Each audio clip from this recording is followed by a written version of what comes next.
Шашымыз неге ағарады? Бірнеше ғасыр бойы ақ шаш ақыл-парасаттың белгісі деп бағаланып келді. Алайда жастықты ерекше бағалайтын Америкада жыл сайын шаш бояуға $500 миллион астам қаржы жұмсалатын көрінеді.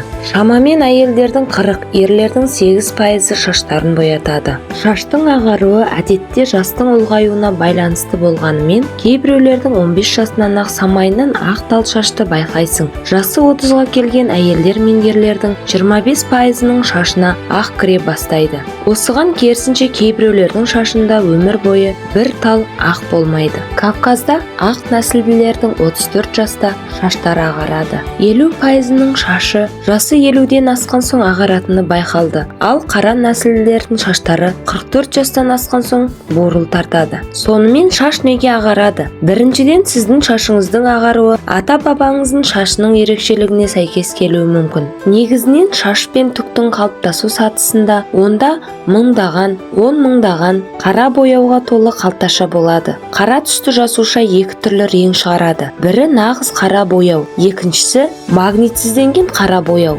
Ол шашты солғын сары немесе жирен түске айналдырады. Адамның жасы 20-30-дан асып, қара түсті жасушалардың пайда болуы баяулағанда немесе әрекет етуі мүлде тоқтағанда шаштың өсуінде бояу заты қалмайды. Сөйтіп, шаш пен түктің ақ түсті белок заты өзінің о бастағы өңімен көрінеді. Адам науқастанғанда ішкен дәрі-дәрмектің әсерінен немесе қоректік заттардың жетіспеуінен болған шаш ағаруын қалпына келтіруге болады. Қаназдық ауруына ұшырағандар В12 витаминін қабылдаса, шашының бұрынғы түсі қалпына келеді. Ғалымдар бояу затын жасайтын жасушаларды тірілте алатын өнімдерді зерттеп іздену үстінде. Мұндай химиялық дәрілер шаш пен түктің талында табиғи бояу затын пайда қылып шашқа дарытады. Сол арқылы шаштың түсін қалпына келтіреді. Сонымен сіз шашыңыздың бурыл тарта бастағанын аңғарсаңыз, оған қапаланбаңыз. Бар ықылас зейініңізді ақ шашқа аударып, өз қадіріңізді кетіруден сақтаныңыз. Бірсыпыра адамдар шашты бояуға қарсы. Олар шаштың табиғи түрін ұнатады. Жалпы шаштың ағаруы жақсылық та,